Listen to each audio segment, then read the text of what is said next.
Seven on Sundays podcast is intended for mature audiences. Episodes discuss sensitive and fraught topics that many teens and 20-somethings face, but may be triggering. The content may not be suitable for all audience members. Please take caution when listening. A problem I think I struggled with previously was like bottling up emotions and then kind of letting them all go at once. And I think it's something I've worked on. That was something I think I struggled with even as a child. A lot of people carry it throughout their entire lives. And I think that's something I saw with him now that I look at it retrospectively, like maybe not being able to manage his emotions. And in past moments, it was maybe just like a verbal outburst or something. But this time around, it was like him taking his own life.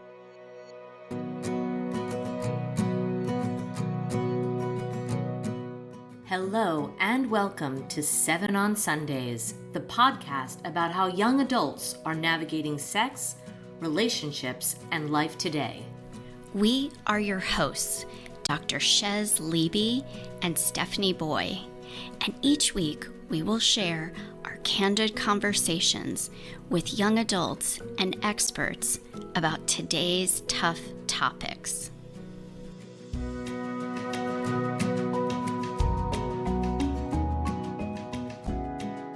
Today, we are talking with a 24-year-old college graduate. His name is Thomas. He is what we will call a man of distinction. You'll learn more about that during this interview. He has been through a lot, and this interview in particular, yes, I may start crying. This interview in particular, I told Stephanie afterwards, and I told Thomas, was the most pivotal and powerful and moving and important for me and my work and my life mission. We're talking about suicide. And what's beautiful and amazing is it happened to be the day before the anniversary of one of my brother's deaths. So I'm going to stop the cry voice. I'm going to pull myself together because this is so important, guys. A suicide happens every 11 minutes.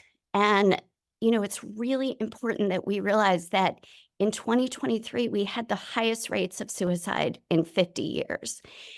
And they've increased 62%. So, we need to do something about that. The highest rates are for people in the age group of 20 to 24, which is really important that we're talking to a young man here because young men are at high risk during that age. And I have really contemplated and thought about why is the risk so high at this age and what is happening that the risks are even so high right now. We all know that we're in an epidemic of loneliness. We all know that there's isolation. We all know that depression has increased very significantly. And if you have depression, your risk of suicide is 20 times greater.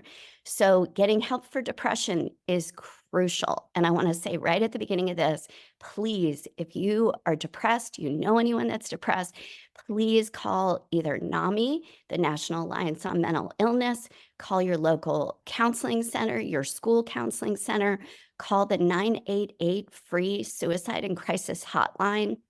Reach out, reach out, reach out. That's what's really important here.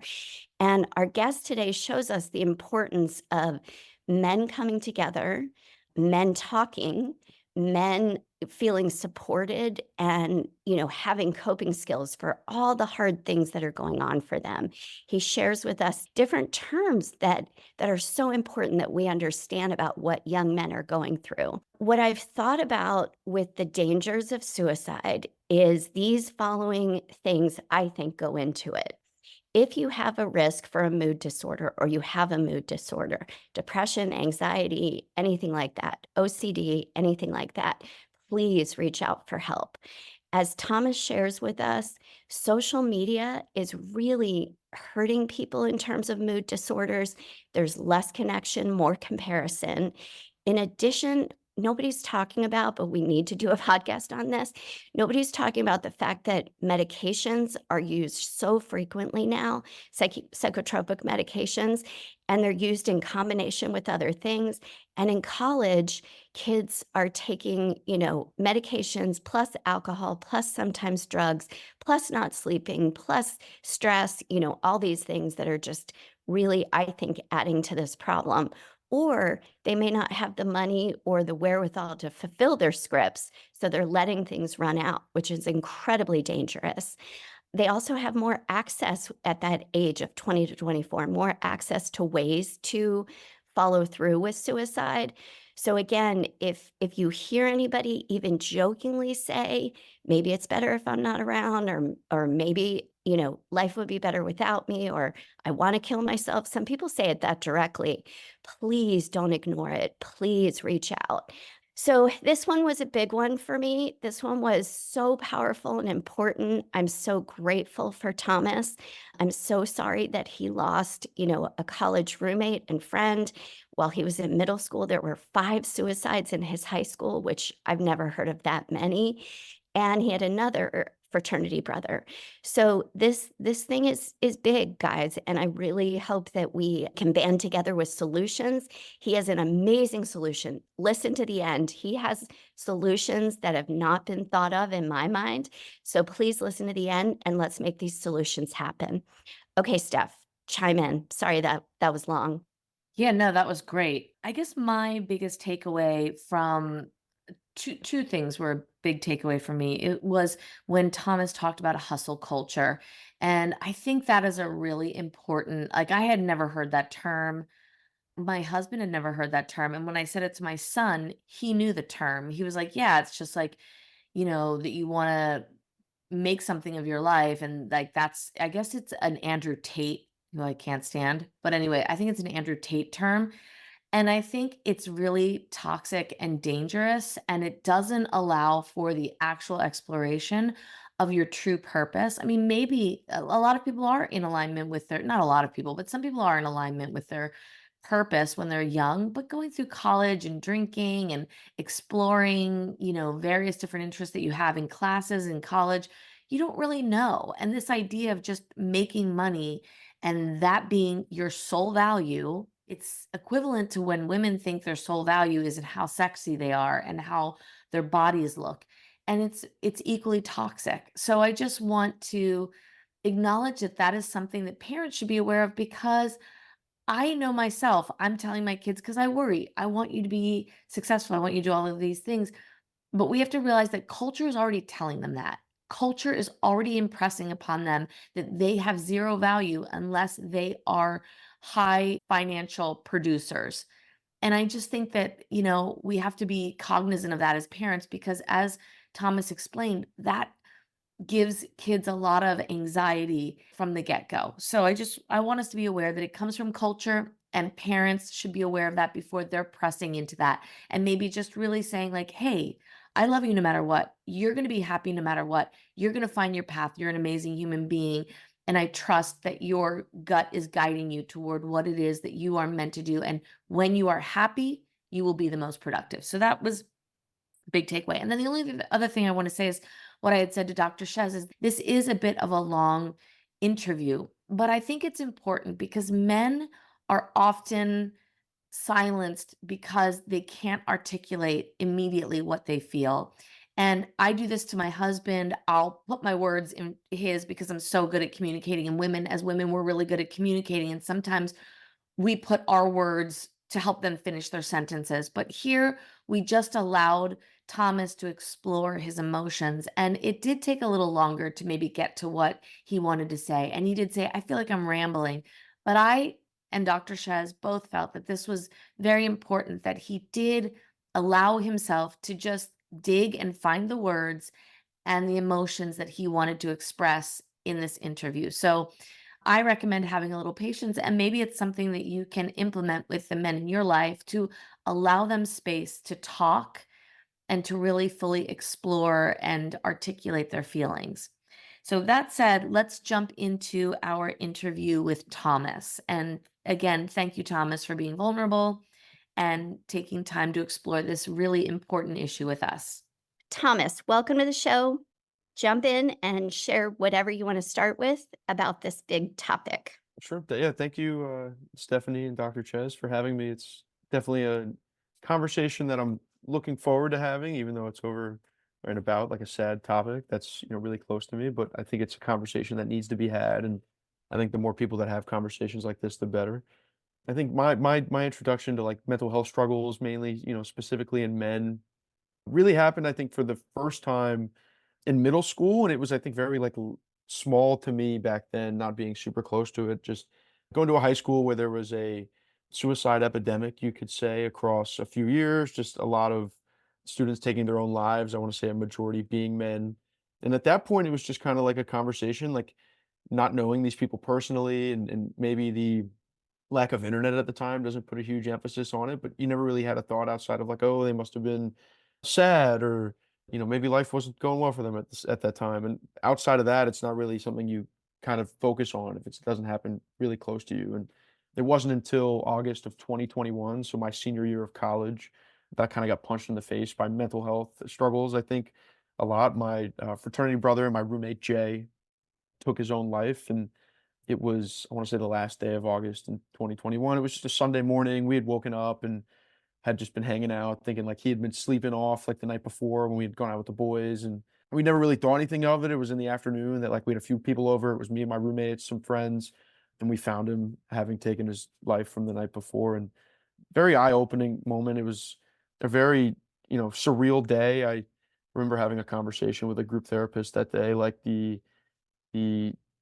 thing that goes on in your head as a human being when you see something like that, or you go through an experience like that, is like similar to if like a tiger jumped into your living room out of nowhere. Like it's like the last thing you would expect in your head. So very like impactful to me. And I think it's something that has truly changed my life. But I think there's a lot of positives to come out of like a very terrible situation, having been able to, I think, take a step back and look at my own mental health sometimes, and things around that matter, just into like how family members perceive things, trying to explain better stories. Because I think until you experience something super firsthand, it's very tough to understand the situation itself, like how it really impacts people you're close to. Like I think that's something like with Jay that had, he understood the aftermath and the reaction of like family, friends, the devastation. I think it's something you don't even consider, and it's still really confusing to me why it's something that seems to be increasing. I think with more and more people having a close connection to it and understanding it. You found your friend Jay, correct? Hmm.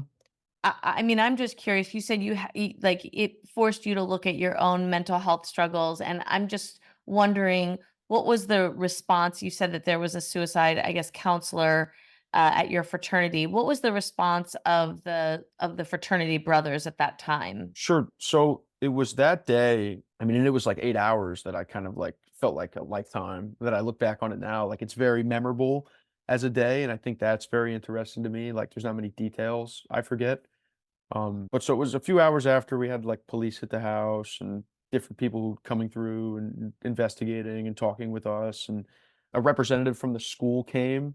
Jay was actually the president of our fraternity, which was a very, I think, shocking thing for a lot of people, him being a very open and outgoing guy, no history of mental health problems that we were aware of, kind of the last person you'd expect it from. And after that had happened, so it was a very, I think, that made it even more of a shock of a day, I think, than had it been, anything else. And so we had, guys, the vice president of our fraternity kind of took charge, and came down, and met, like came to our house, and somebody else from the school came to our house. And within about 6 hours, I want to say, the school had like organized something in like one of the gymnasiums for us to get together and kind of just have like an announcement of this situation. And like I think a lot of people were aware, given like how invitations were being sent to come meet at this emergency fraternity meeting, and Jay not being involved in those conversations. I think people had ideas. I think it wasn't until, and I learned afterwards, that a lot of guys didn't even realize it was suicide for like even up until like a couple days later. Like the way it was presented, it was never really brought up, just that we had lost him.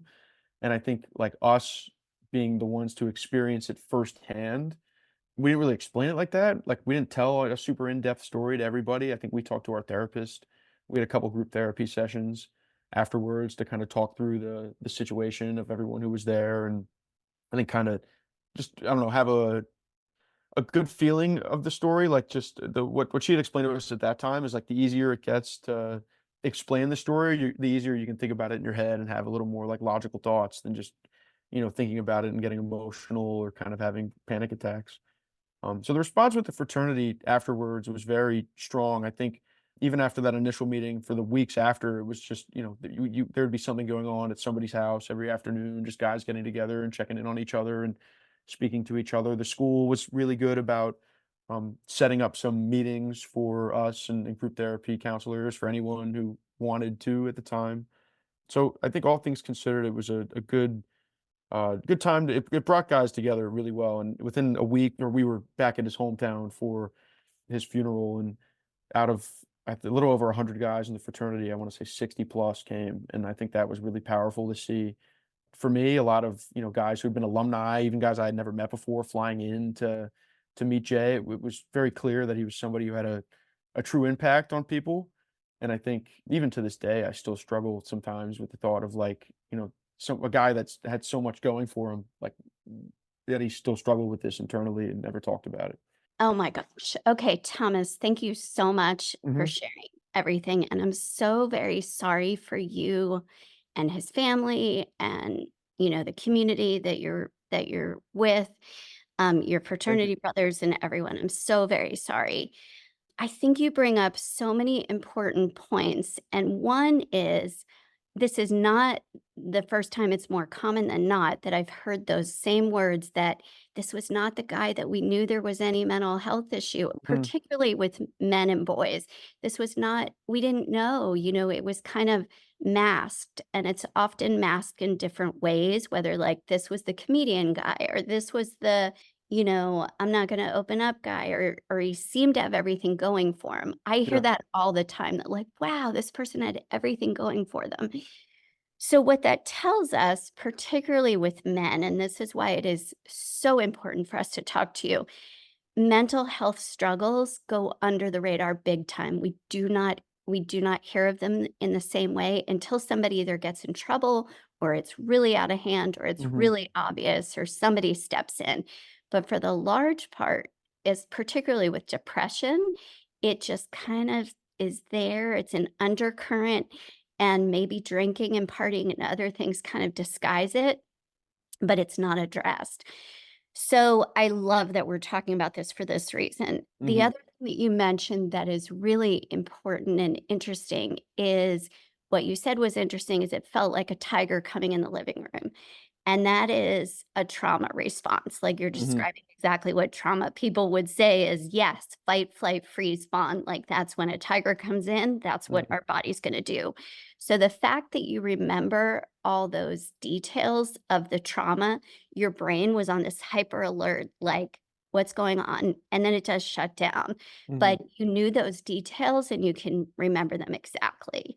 So that tells me the intensity of the trauma too, that you remember exactly what happened.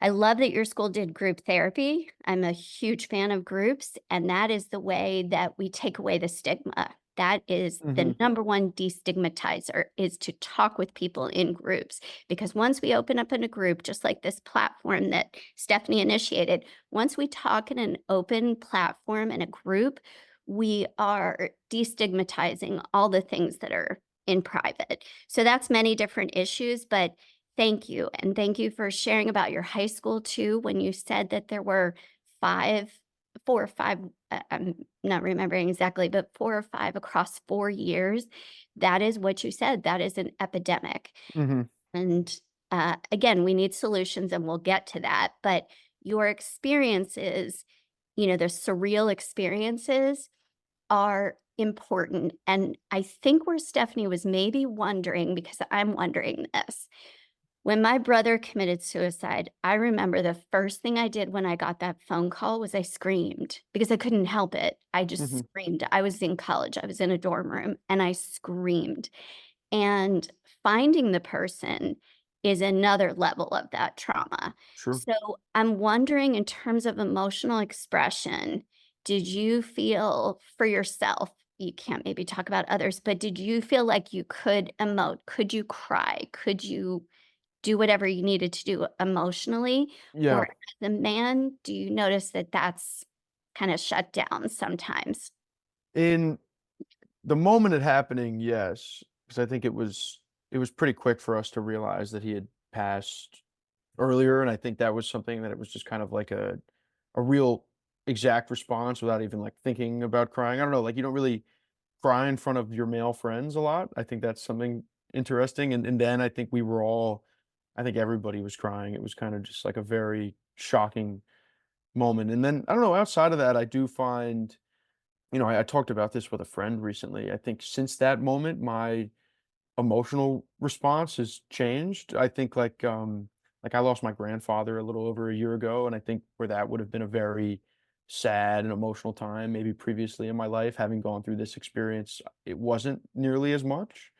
Like I think it's definitely given me a different outlook on oh, definitely a different outlook on life in general, but also just I think a different emotional response to like very like minuscule things. I think that maybe what used to like tick me off don't as much anymore when I think about like how there's some really big problems out there, really some crazy things you can experience firsthand or like even just looking at Jay's situation, like even if just knowing him, like that's something that gives you kind of a different look on life. And I think that's something that's changed for me a lot. Emotionally, I think, yeah, definitely a lot. I think I've become less emotional, I'd say, even since then, or less openly emotional. And I don't think it's just, I think I just am less, like I cry less, I think maybe is a good way to put it. Do you think that you cry less maybe because there are like I would imagine if I saw someone young take their life, that's pretty traumatic Hmm. for sure, as we're discussing. And then when you see somebody who it's like very organic that your grandparent would pass away. So maybe it's just like you had the experience of what could be really terrible. Yeah, And maybe, this is like sort of like the natural order of life that a grandparent passes away. So maybe do you feel less connected to your emotion, or do you just think that you sort of understand how life can be super unfair or out of order, and that just seemed more in order? Like, I'm just wondering if it's your grandfather or everything. And then my other question is, you said that you don't feel okay about like emoting in front of other guys. Do you feel like do you take time to cry on your own? Like that might sound like a weird thing, but nobody knows who you are. You're anonymous. sure. So like do you take time to be like I literally can watch a movie sometimes because I'm like, I need to cry. I need to just let go of emotion. So do you find that you're able to do that, or is everything closed off? I'm definitely able to do that. I'll answer this one and then go back to the first question. Definitely able to do that. I don't know if I think there's times where like what you just said, like maybe get a cry off. Like I'll watch some YouTube video that's like sad or I don't know, the ones like that are always like, I think like heartwarming but also make you cry or like military homecoming videos, people see their kids at their graduation or whatever. That's always an interesting one to watch. And I think it kind of opens you up emotionally and makes you experience a few different things, like a lot of joy, but then also like, wow, this is like so incredible to see. So yeah, I think not necessarily shut off emotionally. Answer your first question. I think like the latter, definitely. I think I have a lot better of an understanding of like how unfair life can be, and like I think you make a really good point. Like your grandparent getting older and passing is a very organic thing to happen, and it's losing a friend the same age as you in your 20s necessarily it is definitely not a normal thing to happen, especially nowadays. And so I think that kind of gives me I think a wider outlook on like all the possibilities out there. I think is kind of the thought I have. Like when you experience something that not many people experience, like I think the things that a lot of people experience almost get kind of dwindled down. Like I don't know when I lost my grandma growing up, I think it was a very sad and traumatic moment for me. And I was probably almost as close with my grandfather as I was her, but like this time around, it just seemed to be a little more. So I think, yeah, definitely the latter. I think I've just maybe got a little bit of a better grasp on life post this Sure. situation. I do think our traumas, like when they are significant in that way, they do put things in perspective, and we can't look back. Like you can never go back from where you've been. So, you have this new lens of perspective, which, is hard and sad, but also interesting that maybe the little things don't show up the same way or you don't respond the same way. Hmm. I have 2 questions. I love, Thomas, that you called this a cry off, that you said you don't exactly seek out, but sometimes when you know emotion is there, military videos do it Hmm. for me and my husband to totally do that. And it's so Yeah. interesting because I think for a man, I know for my husband, you have permission with something like that, with a military video. You have permission to cry. If it's like, a little girl and whatever, or I don't know, something else, there's different permission. So the fact that you would seek out or help yourself with a cry off is so important. That tells me that you've got these healthy coping skills for emotional regulation, knowing what you need. So, hallelujah to that. I don't know where you learned that, but that goes into my question actually is what do you think about mental health issues for young men and boys, since you had high school things too? What do you think the mental health issues are? And did the counselors that came into your college help you with mental health in general, or were they more just trauma, kind of crisis intervention people to help you with this specific thing? Like, did they stay longer than 2 sessions for the trauma, or how did that work? So for the school sending people in, it was directly like a trauma response unit, I believe. Like the therapist we work with was centered, like her, she had a large focus on trauma. We could have kept seeing her.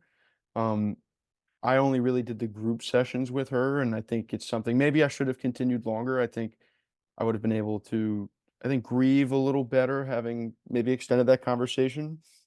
But yeah, that was around trauma that we would have had the opportunity. I think any of us directly involved had the opportunity to kind of speak with whoever at the mental health facility at the school whenever we wanted for the rest of the year. Maybe not everybody else, but to your first question around mental health struggles of men, I think the biggest thing I see, and I know there's a term for it that I can't think of right now, having to do with just, and I think the internet plays a role into it, but it's not necessarily strictly the internet. Like this idea that there's a lot of better people than you out there. Like, I think that's a thought that goes through a lot of people's heads nowadays. Like, I know there's a lot of mental health struggles with like young girls seeing, models on the internet and stuff like that and people who Photoshop their images and have these unrealistic beauty expectations. I know that's a struggle for them. I think for men though, that's definitely another thing.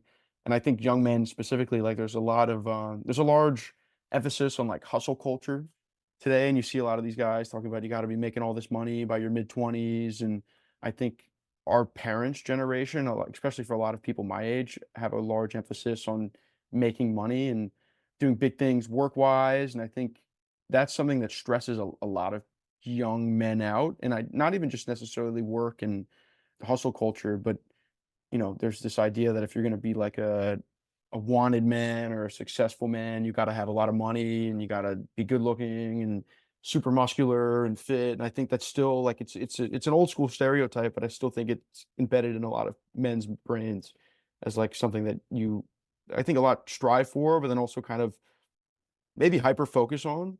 So I don't know. I think for young men, I look at like retrospectively at my friend Jay, like signs of mental health struggles, like he could be very high strung. I think a lot of moments that, where and a problem I think I struggled with previously was like bottling up emotions and then kind of letting them all go at once. And I think it's something I've worked on. That was something I think I struggled with even as a child. And I think, a lot of people carry it throughout their entire lives. And I think that's something I saw with him now that I look at it retrospectively, like maybe not being able to manage his emotions. And in past moments, it was maybe just like a verbal outburst or something. But this time around, it was like him taking his own life. I think for him, it maybe was a hyper focus. I think he was very worried about the future. I think when I look at other conversations with him, like we would have conversations around being wealthy and maybe starting a business and making it big. It's like a shame we can't go out all the time. And you see these videos online of these people going out all the time. And I don't think it's necessarily like social media that causes the problem, but I think there's this, I don't know, just a focus on like you could be there's better people than me. And I think a lot of people struggle with that. And I think a lot of men struggle with that, especially in their early 20s. And I think maybe it's the emphasis around making a lot of money or being like the best possible man you can be and fitting these old stereotypes. But I don't know. I think there's a lot of men. I would argue most men at least have these internal thoughts at some point in their lives, if not regularly for most men. Like I think just like hyper focusing on how could I be better. There are better people. So I want to actually jump in and ask you a question, Mhm. Thomas. If I said the term to you, toxic masculinity, what would you think when I say that? I don't know, I've heard the term many times. I think I struggle to, like, think of a definition.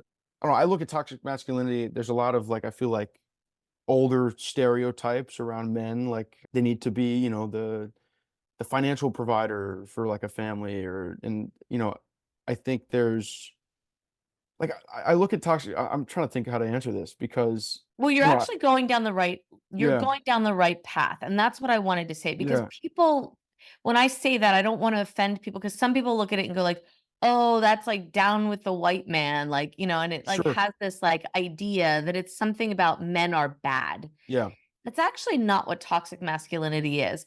The whole women's movement was about feminism, was in order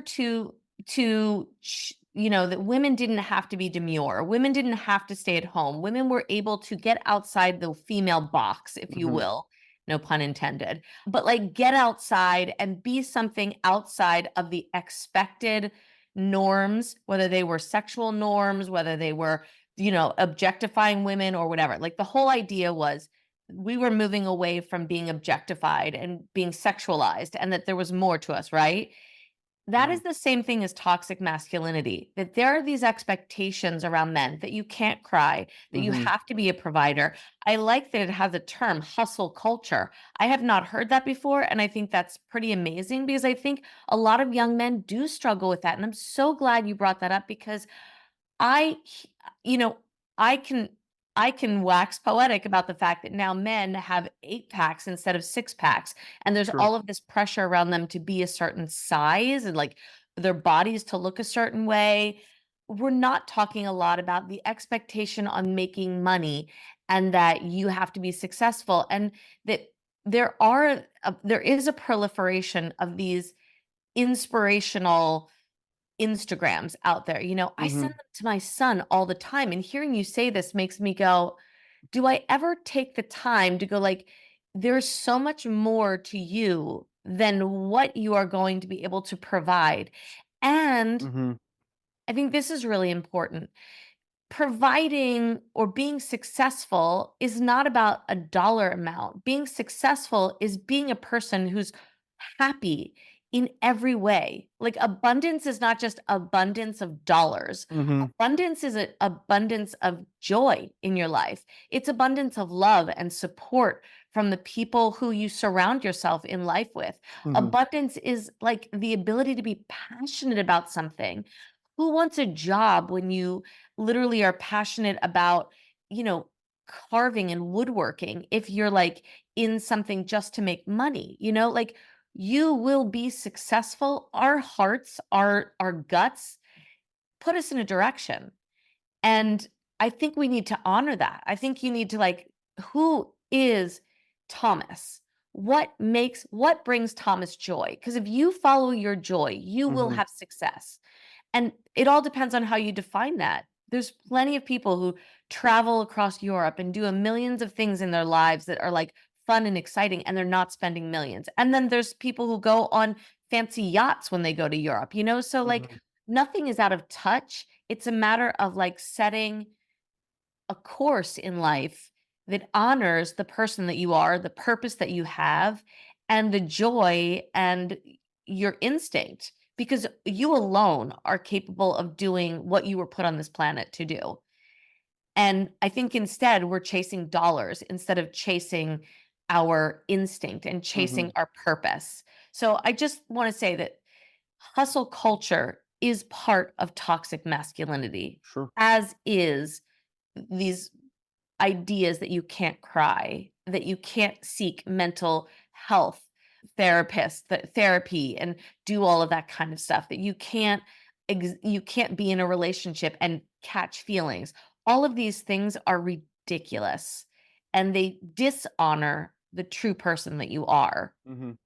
No, that's, I think, a very powerful way of putting it. I'm thinking just like, I don't know, I focus, or I feel like I put a focus used to previously on, I think, like, coming out of college, like, worried around, oh, I gotta find a job where I can make a lot of money. And I don't know, even still talking to my parents this day, I think I think specifically my dad still kind of puts some weird emphasis on like, like, yeah, you have this cool, like I get a job and it's like, oh, but like you see that person doing that, they make this much money and you can make this much money doing that. And I think like maybe the time they grew up, there was a large emphasis and that's why there still is one on it. But I feel like a lot of people my age really just want to, I think there's a large focus on like why should you be working most of your life and not like living most of your life? And I think a lot of people work jobs where, and I think a lot of people like working. I don't think working, not every, I think everybody maybe should work like it, but I think people struggle to find their true purpose. And maybe it's difficult to make money off your true purpose. And that's the real problem. Like, I don't know. I think about like, especially in college and me going in, like having gotten a business major. I think you talk to a lot of kids who come out of high school, don't really know what they want to do, go to college, get a business major, and then you kind of just walk through it all for 4 years. And then you get a degree and you still really don't know what you want to do. But like, oh, let me go get this job that pays a lot of money.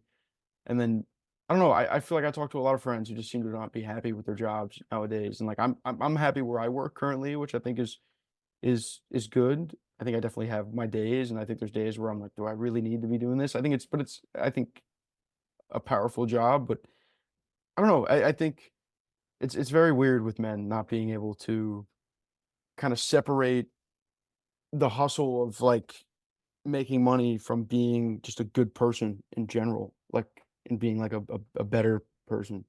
I think that there's a lot of like men have to be this in order to get this, be able to provide for a family or to have Hmm. this, get this type of girl, right?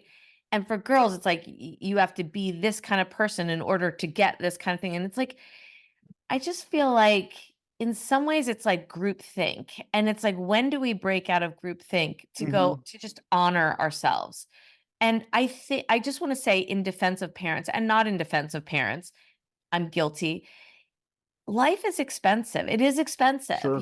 but it's also the way and the choices that we've made, like I don't know. I just feel like I say those things to my kids, not because I have I'm not holding any, like, I don't want to hang anything over them. I just need them to be realistic because I worry about that. I worry about our kids. And honestly, most parents, I want to say, come from a place of loving their children so much and the fear that their children are not going to be able to take care of themselves. I hope that's the place Sure. most parents are coming from. But I do think we have to temper that with understanding that the most successful you can be is a happy person who is pursuing what your soul and your purpose is in life. I love this conversation so much because it's so much the heart of my work and my passion with this particular issue for young people, for adults, for anyone. I think what we're talking about here with the toxic masculinity, the feminism, all those things are breaking out of, if you want to say the box, breaking out of the box of expectation. Expectations are so dangerous, and we have them culturally, we have them societally, we have them familially, as you're Hmm. talking about, Steph. We have them within ourselves, we have them within our peer groups. We have these expectations, the shoulds of what we should be, feel, do. And I'm going to say the word feel because even the expectation that I should be happy, I challenge all the time. I have a question that I ask every new client in an assessment, and it is an open-ended question that says, I'll be happy when. And I haven't met a person yet, unless they've been through my groups many times or they've been with me many times, that trick question in the way that I would kind of hope. And it's a question for me too. And I do it all the time too. I'll be happy when my kids are happier. I'll be happy when I get the job I want to get or whatever. I'll be happy when this podcast reaches 500,000 people. I don't know. No, just joking. But we have these barometers that we set even with emotion. We're talking about all expectations, but we even set them with emotions. And emotions are not that. They come and go in different instances, and we can kind of help them linger, or we can work within them, or we can let them pass. But emotions are not a goal. The goal, I know what you're getting at, Steph, when you said that. The goal is to be able to experience and any emotion in life, which is what Jay and others that have committed suicide cannot do, is to be able to experience any emotion, any trauma, any situation, and handle it, deal with it in the best way we can, use coping skills, and let it pass. Because impermanence is the nature of being a human being. Nothing is permanent. So I love that you're saying this, because I think it's really important that we help the world, and particularly men, understand and hopefully challenge any expectations that we have put on men and women, particularly young people. Hmm. And I want to tell a story, because this did happen with my son. My son wanted money, just like you. Going into college, he was a business major, and he wanted money. That was his goal. So he became that. And a couple years in, he was like, my grades aren't so great. I'm not really like loving these classes. What do I do? And my husband said, you know what? Take a class that's just for fun. Like, just go explore something that you're interested in. Yeah. Just do that. So he took an art history class, because there was a cute girl in there. He told Hmm. us later. Took an art history class, and he loved it. He said, Mom, it's like detective work with art. It's so fascinating. So he took art history, and then the next semester he called us and he said, you know what? I'm changing my major. I'm going to dump business, and I'm going to go into art history. And we were Wow. on separate phones, my husband and I, for some reason, when he said this, and we both bit our tongue and didn't say what we might have wanted to say, which is, what the heck are you going to do with an art history major? And Yeah. you should, you should just continue, because it's okay. You're halfway there. You should, blah, blah, blah, blah, blah. But we didn't. We were like, okay, knowing that we were paying money for this art history major that we didn't understand what he was ever going to do with it. And eventually we did say, what does a person with an art history major do? Like curate a museum or what? That's beautiful, but what do they do? Anyway, the moral of the story is he did it, and he ended up getting a master's from Oxford in England in Tibetan art history. So, like, That's he knew incredible. his path. And he's not working in that field right now because he needs money, which is really funny. But he was able to pursue something that was like, yeah, that's so interesting. And he loved it. And he pursued it at the highest caliber possible. And it will come back full circle. So I think that that's the key to a lot of mental health issues. And I say this all the time, is really catching the expectations, catching the shoulds and the have tos and the must and the pursuit of an emotion. Because really, where we find our best peace is when we can be, have equanimity with all that is, and let it ride. And yes, find what does light us up and go that way. As Steph is saying, is like, follow that more if it's art history or whatever it is, but and allow for that, and kind of let it be okay that maybe the money, maybe the things, maybe the expectations are different. But I feel that for young men, that the expectations are so high that it's really tough. And when you also are not supposed to emote in any way, that's an expectation. I'm not supposed to cry. I'm not supposed to feel. Then you guys are really in a catch-22.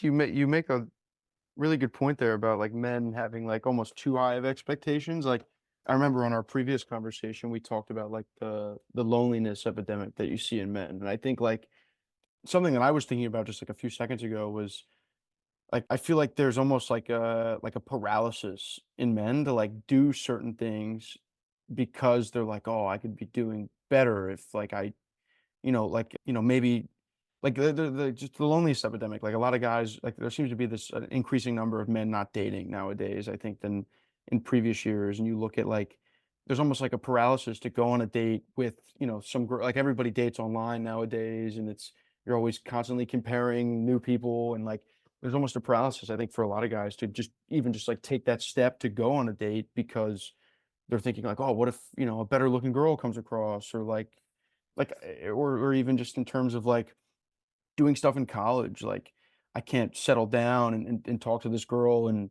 because what if someone better comes across? Yet those, I have friends, I think we talked about this previously, like can be actively, involved in hookup culture at like a large scale, yet still be very lonely because you don't have like a true emotional connection. I think maybe that has to do with around expectations. Like you're constantly expecting that maybe I can level up, and like that's why I don't want to settle down with this one girl. And in turn, you just end up being more lonely in the end, even if you are, seeing more people. So I think that's really interesting. I feel like expectations are just really high right now for men I and think just that we teens in need to general. explore that particular topic on an entire podcast Sure.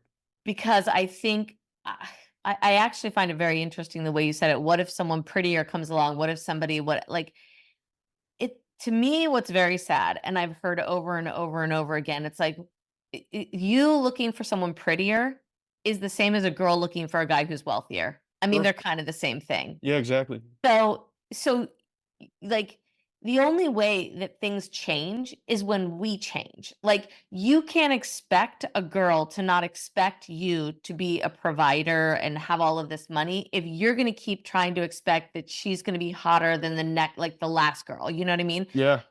In the end of the day, it's about people connecting. I think your generation has sort of forgotten that. It's so devoid of I don't wanna say this in an insulting way, but it's so devoid of humanity. It's about the Sure. superficiality. It's about how hot she is, how good her body is. Is she a 10 or is she an 8 or is she a 7? If she's a 7, she's only worth, a one night stand. She's definitely Sure. not somebody that I should spend the time with.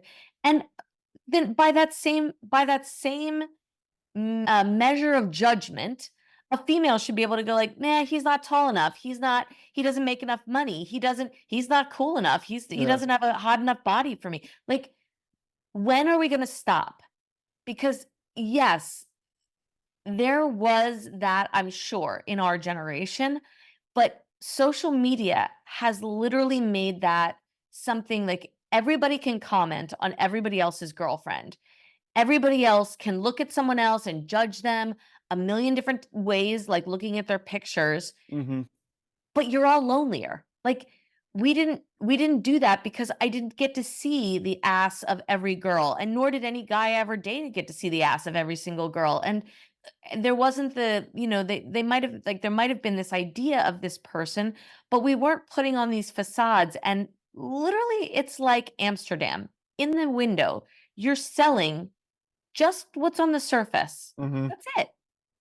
And by that same token, they're judging you by what's on the surface. Yeah. So if you don't make the change, you can't expect to invite the energy in from another person who says, You know what, Thomas, I don't give a shit how much you make. I really think you're a great guy. I really Yeah. think you have emotional depth and you have character and you are, kind. And I see the way you treat older people and I see how much you love your family and I see, how much you care and you're passionate about, skateboarding or whatever it happens to be. Like Yeah. you have to you have to be willing to let down the expectation of other people if you want them to let that down about you. Yeah. You will never have that energy come into your life if you keep putting it up there. So when someone is nice to you or hands you their number and you're like, "Ooh, she's only a 7." Maybe you should be like, "You know what? Cool. I really respect the fact that she was bold enough to give me her number. I'm going Yeah. to go out on a date with her." Or I'm going to at least text her, at least get to know her as a friend. I'm going to give her that respect, whatever. Like, I just think we've gotten so far away from the heart of a human, and all we are judging is the surface. That could be why there's, well, So of much course, loneliness. loneliness, but also depression because we're not connecting at the heart level. We're not looking for the heart level. We're not feeling seen, heard, and validated at the heart level in our own lives. So it's this whole mess of all that stuff. But Thomas, I want to say this. I know you had another fraternity brother that also ended his life, correct? Yes. Yeah. Earlier this year, I want to say March sounds right, maybe the beginning of April. I had a fraternity brother. So I graduated 2 years ago, give or take. Yeah, I think 2.5 years ago. So somebody I knew, but was a lot younger at the time. And so I wasn't too closely connected to the fraternity this time around. But our fraternity also lost and another guy. His name Artie is what I have here. And he was a senior nearing graduation. And I think that was something that, we spoke about this previously. I think I really struggled with his loss, even if I wasn't super close to him because of, I think to like back to Jay, it just seemed like a person and a young man who had a lot going for him. Like he was someone who had previously, especially after Jay had passed, been put a large emphasis on mental health and like his mental health struggles in the past and even, previous self-harm and stuff like that, like just kind of dove in a lot. And I think was very open about his struggles. He was involved in like a fundraiser last year with like a group, and he wrote this really good thing about, how just aware he was of the struggles that men are going through. And it's, we can't keep losing young men to this problem, and that's why he was doing this fundraiser. And then we lost him 6 months later to the problem he was fundraising for. And I think that really messed me up with him because it almost had looked like, he had made it over the edge. Yet I think what that situation taught me even more about mental health is there really is no getting, kind of what you said earlier, Dr. Ches, like when will I be happy? Like there is no final destination. It's a day by day thing. And it was clearly a problem that, even if he had improved outwardly, like a problem he still struggled with internally. And yeah, very, very upsetting that I think even after the situation with Jay, he still wasn't open enough at that, his deepest points to ask for help from somebody really close. Or I think we talked about it previously, like having gone through that experience, like, and seeing what it had done to family and friends, like the battle he had internally was so strong that, you can't even, he couldn't even have that thought is like even having gone through it. So like, I think that's, yeah, some just I don't know, it's just so confusing to me. I think situations like that where guys are very self-aware and even open about it, and like they've, clearly had mental health struggles in the past. Like I'm thinking of another family friend who, had, has attempted multiple times and has met with so many people and talked through so many different situations. And I've heard this, through like third of hand from another family member of theirs, whatever. But like no matter how much they work on it, it's still something they struggle with. And I think that's something that, I don't know, it's interesting to me. Like it seems like there's that number just seems to be increasing. Like there's just more and more people who can't seem to get around their struggle. Like I hear about people who, do find a place where they're good. And then I think there was a golfer recently who took his own Yeah. life. And I saw like he had written something to somebody like years prior, like, "Oh, I donated to this cause you were a part of because, I struggle with this but I'm doing well now." And like, but he wasn't. And it's like, it's just something that pops up every day. So like, I think, after the first time it happened with Jay, I never thought it would happen again. And I think it's very, I don't know, very eye opening, but it seems like the fraternity is, I think moments like that kind of bring a bond stronger together. And I just hope, I don't know, it can be, in the long term, like there be something positive come out of it. Because I think I look at some of how my relationship strengthened, newer relationships I had when we lost Jay, like in terms of his girlfriend, friends of hers, people that I maybe wasn't super close with prior, but going through an event like that, like it can really give you like a strong foundation of friends to not just talk through that event, but any life event you're going through. And I think I look at a lot of the relationships I had in high school, early college, that I think a lot of men can compare, very surface level. And I think it's very interesting. I noticed this like literally this weekend, having gone home, like the people you maybe hung out with every day in high school who you look back on now, like I couldn't talk to this person about something in depth. Like I really don't even enjoy hanging out with them. Like I think more people need to find, I just think there's a struggle for guys. Like if you just had people you could just call, like I have people within my life now that I could call and talk about anything to, and I know they'll answer the call and talk about it with me. And I think if more guys had that, and like I don't know, I look at the fraternity, I feel like I'm rambling a little bit right now. My apologies, but like I look at the fraternity and feel like even some of our conversations back then, even after Jay's passing, was like some guy, like just service level with some guys. You don't, even if it was such an impactful event for some people, you just still don't even want to dive deep into it. And I think when Artie passed, like I struggled. Like I had a couple guys call me. I think I don't know, necessarily looking for advice, like his closest friends.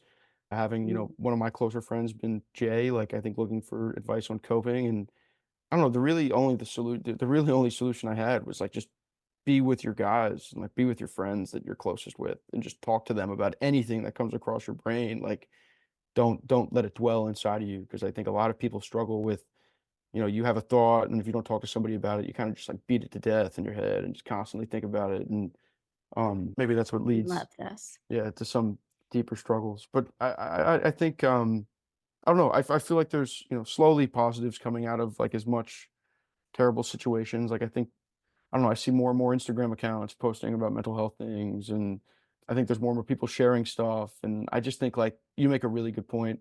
I forget who said it earlier, just like being able to, like, if we can just have more groups of people talking, like, and even if it's just like I think back to that group therapy session I had, like having the therapist there was so helpful. Like I think if you were to put the same 6 people who were in that room in a room now, even having gone through that, I still think it could be a struggle to fully say everything you wanna say. I think having a therapist there is nice to, like, kind of walk you through the steps. Were there other red flags, even with Artie? I like that you said that he was anxious. I also, because I think that we don't think about that, or you didn't say anxious, you said high strung. And I think I would never maybe think about a high strung person as taking their life. I would think they were somebody who isolated. I would think they were somebody, I mean, did he also isolate? Did he, were there any other red flags? Because high strung, somebody who's really super social would not strike me that way. And so I want to help somebody. Maybe you got something from the therapist. And I also want to say that we did an interview called College Expectations, and our guest Henry had said that there was a kid, everybody loved him, yada yada yada, but every once in a while he would disappear, and he would disappear for like a couple days, and he wouldn't be around, and he would just be in his room by himself. And Henry said that he went to him and he's like, dude, I don't understand. Why do you disappear sometimes and we can't get a hold of you or anything like that? Now, so again, he was the happy guy, but That sounds I think that sounds very similar to Artie more than, so I used the word high strung earlier when talking about Jay. I look at, and I think he was maybe a lot more built, like bought into hustle culture as per se. But with Artie, I think that situation you mentioned, like I talked to a lot of his friends previous, and I didn't really talk to him. Me and him had the same position in the fraternity. He followed suit in me, so I talked to him a lot after I finished that, during my senior year in college, just to like help him. But outside of that, I didn't really talk to him. It would help him with the role, not necessarily him individually. And so I hadn't talked to him for a few years, but talking to like friends of his, yeah, leading up to his passing, there was, I think, more substance abuse that I think maybe they didn't think of in the past, or almost the exact situation you just described, like disappearing for a few days and not answering people's calls or texts, and I'm having to show up to your house and like be like, "What do you like? Why are you not answering us? Like, what happened?" And I'm not really having an answer. I think that describes him very well. Like, I remember a situation like that happening when I was in college with him, and I heard about it happening again recently prior to him passing. And him, like, when he was out and about, yeah, the happiest guy. And I don't know if that's because I saw him mainly in like social settings where there were substances involved, or if, he was genuinely just like that happy when forward facing, but maybe not internally. So yeah, I think it's very interesting. Like in to the high strung thing with Jay, like almost you're so high strung on getting, I have friends who just seem to always be working, even in times where they don't need to be, like they're off. And I've had friends who have like had their bosses tell them to stop working because they're going to get in trouble with their employer for working like overtime. And the guy Mm. being like, I just want to work harder and harder and harder. And I think like I look at Jay, and maybe he pushed himself so hard that he got to this point where like, oh, I can't, I'm not going to be ever as good as I want to be.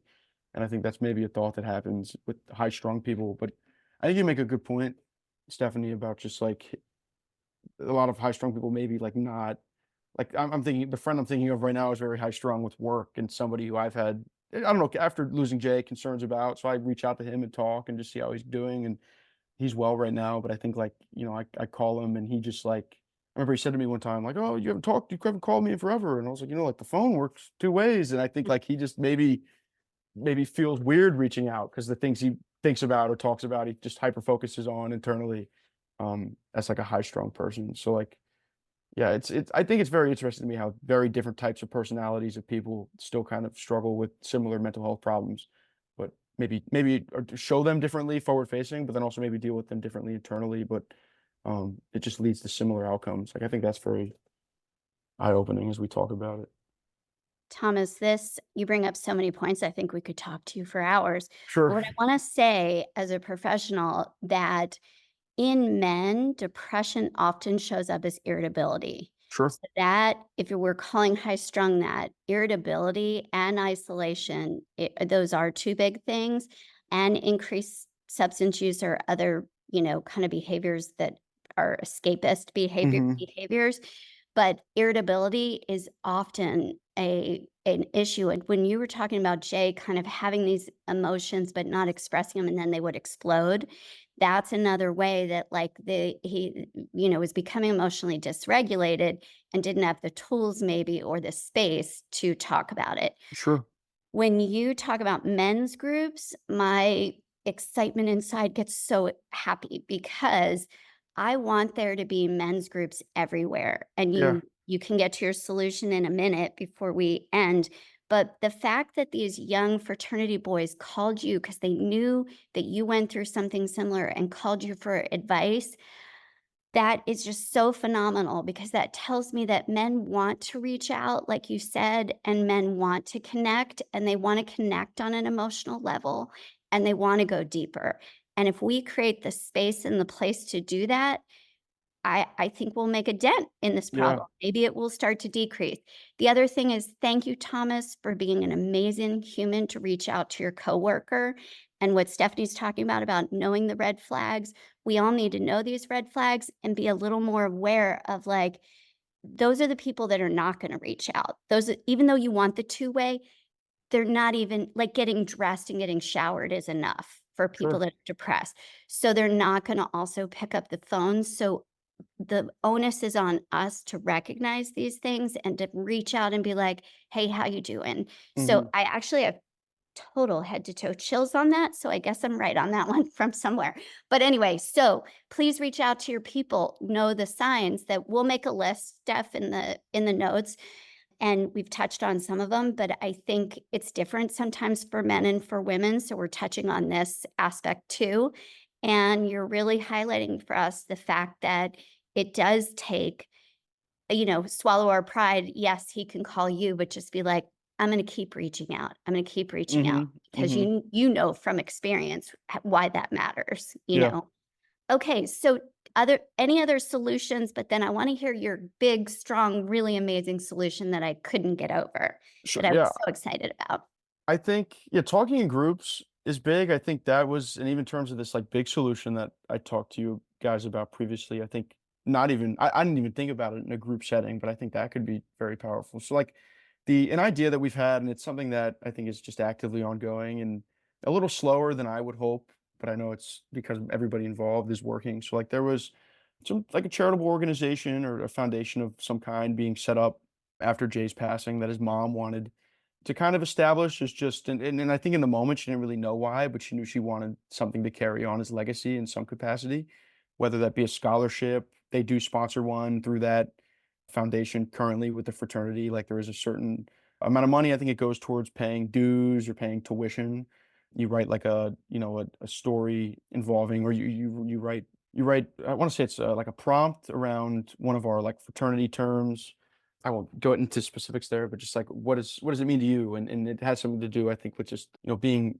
I can talk about it, I guess, like being a man of distinction, and what does that mean to you? Like, how do you try and distinct yourself and stand out as like a true character? And I think that's something a lot of guys, I think, Can I struggle with just say in something their about ways. those words, Steph Yeah, and Thomas? Man of distinction is complete opposite of man of expectation. sure. Holy caramba. Yeah, That's, like, that is. beautiful. Yeah, it's Thank you. funny. Sorry Yeah, to that interrupt, is. but that's It's beautiful. yeah, and I think that's something like that was our fraternity saying is like turning young men into men of distinction is like the thought there. And like, so what makes you a man of distinction was kind of that prompt for this scholarship. So they're the foundation is, I think, slowly but surely getting involved in things. And we had a conversation recently around like there's just funds sitting in an account and how do we want to best utilize them for this foundation? How do we, we need to still establish positions. How are things going to operate on a daily basis? But like, what is going to be the general mission of the foundation? Like, what causes are we going to support financially or with services, whatever? And I think something that we've kind of landed on is for now, I think being more so just our chapter at our college for our fraternity, but then maybe, other fraternities at that school, but then maybe even other fraternities around the country, just like this ability to, like they work with our foundation. I think it would be a lot easier, obviously, with our fraternity, given how close everybody is. You don't need to work on like logistics there, but the foundation provides, the monetary funds to reserve a therapist for like a full day in either on a weekend, maybe a weekday, like maybe it's before, fraternities chapter, and you could sign up for spots. Maybe some are solo. You guys kind of just mentioned the idea around group, and I think that's thinking back on like the group therapy conversations I had. If it's a similar, if guys are having similar problems, like put them in the same room, and maybe that has to do with like making themed groups, like for. And I'm thinking of more ideas as we talk about this. Like a conversation we've had is like the main two reasons men probably aren't seeking mental health is I think money being one. Like it costs money to go. I think you can get some pretty cheap mental health services nowadays, if I'm not mistaken, through apps and on campus. But I know there's you go on campus. I remember I looked into going to therapy sessions prior to every event I've talked about happening, and there being like a 3-week wait. So like you kind of just don't even think of like, oh, 3 weeks, I'm not even going to book this. Like what I want to talk about now, I probably want to talk about in 3 weeks. So the idea would be just kind of give like here's a sign up sheet with 20 different times on this Saturday afternoon from noon to 6 p.m., whatever it is. You want 15-30 minutes to talk to somebody. Here you can do it. You don't have to pay anything. You don't have to do it with anybody else. But if you want to do a group session and talk to your friends and invite them, and I think men need to be invited to have those conversations. They don't really seek them out on their own. I think that has to do around like the toxic masculinity we talked about, and like the expectations of men to not ask for help. Yet, if the opportunity for help is presented to them, I think you'd have like I think the conversation we had at the time was if we could establish this within the fraternity, like I'd find it hard to believe, at least in the first session, that there'd be a spot open. Like I think all the spots would fill up. Like because I think people would want to do it. Maybe after a while, I don't think everybody needs to go to therapy regularly. I think there's some people who I know some people have the goal of going to not go. I think some people, I have family and friends who like to just have a therapist, to someone to talk to on a regular basis and talk through things. So I think people like look to get different things out of it, but I think if you can just present the opportunity to people, they'll take you up on it. So I'm interested to see. I think we had this conversation as the semester was wrapping up. So I think in the fall is something we really want to put an emphasis on it happening in the fall at least once, to kind of pilot it and see if it's going to work. And I mean, having this conversation with you guys right now is prompting me to shoot a text message after this to like this group chat and be like, let's get another call together and talk more. But yeah, I think just talking more to what you guys have said, I think the whole call, like just talking more in groups, I think is really the only way for this to, I don't know, just become a little bit less stigmatized. And if everybody realizes that these internal battles that we have are happening to everybody, I think it makes you feel a little more normal. And you don't think maybe necessarily something's wrong with you or you need to take a drastic change, whether that be self-harm or taking your own life. Like I think talking about it's real helpful. Talking therapy is Hmm. something everybody should do. Yeah. I know Dr. Chez thinks that, but I want to say I actually think the opposite. I think you'd have very few people in the very beginning, but I think as time went on, people would realize the value and they would, like guys who might be initially like, oh, I don't want to go to a therapy. I think you'd find it would be more busy as time rolled on because they'd see how helpful it was. Sure. Um, I want to say just a couple of things. One, and this is to all young men. There I think that getting out of college, your brain is literally not fully formed until you're about 27 years of age. And I do think that there's a lot of changes that happen in 20 something year olds' lives. And I think that it can be overwhelming. I remember myself personally until I was about 28 years old trying to figure out my purpose, my direction, and how I don't know, disheartening that felt many times. Like I can remember really just breaking down and being like, what's my purpose? What am I doing here? And I think we struggle with that as human beings. And I think it takes a little while to find your path. So I don't necessarily think it's going to be easy. I think all of those years of chasing something that isn't maybe true to your heart can be disheartening, right? So Hmm. so I think that you have to realize that this struggle goes on throughout life. But for sure those 20s are really really hard. And that there's no it's not an accident that James Dean, Jim Morrison, so many people have died at the age of 27 because that is a hard time. So Hmm. just know that it does on the other side of it for most people start to ease up. You start to find your path And I just like to say that because I think it can feel overwhelming. You graduated 21, 22 years of age. That's another 6 years. But they are years where you are finding yourself. You are literally like on your hero's journey through the wilderness, trying to figure yourself out. And then the last thing I just wanted to say is that in light of what you're saying, having a therapist there, we know that the connection in the group is big. And I want to recommend, because I know you're on a board for your fraternity or whatever, a lot of high schools, when you go into freshman year, senior year, junior year, whatever, they have a retreat in the beginning of the year where kids go. Like it would be amazing and if at college, if groups would go on these weekend retreats, no alcohol. Hopefully people would put their phones down for the weekend and really just work to connect. I know there are places, retreat centers out there that do these kind of things, but I really think that We opportunity. do. 7 Yeah, on Sundays does. right, but those opportunities to connect, to have real conversations. Like I'm thinking about how my family, we have like I'm not even kidding. When a new game comes out that's conversation starters, someone buys it for someone in the family because we have them at the table. And some things can be a little bit lewd, some things can be more funny, some things can be more lighthearted, some things are really digging in and asking you like really deep, profound questions. But like if fraternities had like Sunday dinners where like, every like the house people, like everybody had a rotating weekend where you made your Sunday dinner and everyone had to sit around and have these conversations. Or the beginning of every school year, you would go on these weekend retreats with your group of people and really put away the phones, no alcohol allowed, and really just go into nature, connect with each other, go on hikes, sit around fires and roast, like literally roast marshmallows, like go back to being a kid and doing something, or building a Habitat for Humanity, doing all that kind of stuff, but then following it up with not just going out and drinking afterward, but going out and like really like having the conversation.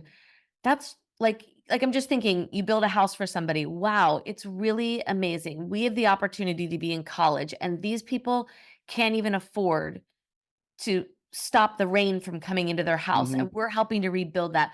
How does that make you feel? Like that is connecting to the heart. I really believe that this is what you're missing. What not just both young men, young women are missing, but young women are much more likely to have deep conversations where we need to have more. We need to have real. We need to be able to let down our guard and not be perfect and not be sexualized and objectified and all that kind of stuff. But young men don't even have these conversations. So I don't know if you can throw I something else out, maybe love that those happens. Yeah, ideas. I love that idea, Steph. It's like an idea for even if it's just like one night, like Yeah. to get into like the next day. Like I think you make a really good point. Like I'm thinking back on any event I did within the fraternity, like 9 times, like we did community service events, but guys are still checking their phones the whole time or waiting to leave. But if you put this emphasis on like this is literally one night, even if it is like it might be hard to force I guess adult men to give up their cell phones, but I think you could talk people into it, and even if it is just one night. If you're doing things like Outward Bound kind of stuff, where Yeah, you're doing like a ropes course and there's like yeah, you can stay there team and then you have building. conversations about character building. Like, what is a character? What are ethics? What are the things that you believe in your heart are the most important ways to treat human beings? Even just having that conversation helps someone, like it breaks them out of the mold of like, we're going out drinking, we're finding women, we're rating them on a scale of 1 to 10. You know what I mean? It's just Yeah, breaking that idea, that ideology that surrounds college and just going like, "Hey, let's be human for a minute. Let's be citizens. Let's treat each other with deep humanity. Let's treat ourselves with deep humanity and have compassion and grace for ourselves, but also let's break out of our norm and connect heart to heart with each other." I know there's a thing called Kairos, and they do it for High LaSalle school. High School, and they do it every year with their seniors. And every kid says it's the most powerful thing that they've ever done. If you did that every year with a fraternity, like that would probably shift the culture a lot. For sure. I think taking these opportunities to turn a tragedy into something that really shifts things and overhauls things like the Greek systems and the opportunities that you have as a really cool group of, men of distinction. Like, what does that mean? So I think you guys are offering amazing solutions. I want to thank you, Thomas, so much. I love your idea of hiring the therapist too, because if we're going to make a dent in diagnosable things, and that could be sex addiction, and porn Sure. addiction, that could be anxiety, depression, OCD, all these things alcoholism, like all these things that we're seeing really ramp up. Having a therapist there on hand, you're making such a dent in those issues, because you're right. Nobody's going to wait 3 months. That's No, really that's crazy. difficult. What you're suggesting, Thomas, is such a gift to all Brilliant. of those young men if you do that. It is If you guys brilliant. follow up with that. I want you to do it in the fall and get Yeah. back to us and tell us how it went, and then make it national. Make that a national thing. Yeah. Knowing what your job is, I'm like, ooh, this is something you could really make a national thing in the way to merge what you're doing. Yeah. No, But that's not anyway, even a thought I've had, so I appreciate that. yeah, Yeah, thank that you would guys for having me on here today to talk about this, because it's definitely a thank you topic that's close so to my heart. much. So I Let's like talk talking about it. again. Yeah, Let's you're talk not again. off the hook, Thomas, For because sure. we need to talk about loneliness in hookup culture. Such a great topic. Yeah, I'll talk about it. One we need to donate a whole hour to. Sure. Yes. But I really appreciate your insight here, and let's do this. Maybe Dr. Chez and I can come up with some other creative ideas and pass them along to you. But I think that the therapist is the greatest start for all of these guys. Yeah, no, I'm All those excited. ideas are I think that'll be great. amazing. And 7 on Sundays, I just want to say before I really have to jump off, 7 on Sundays, we really do envision doing workshops in groups, and it would thrill me, because of what happened with my brothers, thrill me beyond belief to do that with men. I always Yeah. know girls and women are going to show up, but if it was men showing up, boys, that would be like a dream come true. So stay tuned on that. And I want to say, Thomas, you are such a man of distinction. Thank you. So thrilled to get to talk to you. Thank you Yes. so much. Yeah, it was great Thank you, talking to you Thomas. guys. Thank you for having me. Take care. Thank you for joining us for this episode of 7 on Sundays. The 7 on Sundays podcast represents the opinions of Dr. Chez Leeby and Stephanie Boye based on our experience. It also shares the stories, behaviors, and opinions of our guest that we do not necessarily condone or view as healthy. 7 on Sundays is an open forum to discuss what is happening with our listening audience. Some names and details of our guest stories have been changed to protect their anonymity. This podcast is not a substitute for mental health treatment. If you are in crisis and in need of mental health support, please call 988, the Suicide and Crisis Lifeline. It is free and confidential. Join the conversation and connect with us through our website, 7onsundays.com. That's the number 7onsundays.com. We encourage everyone to do their own research. Thank you, and be well.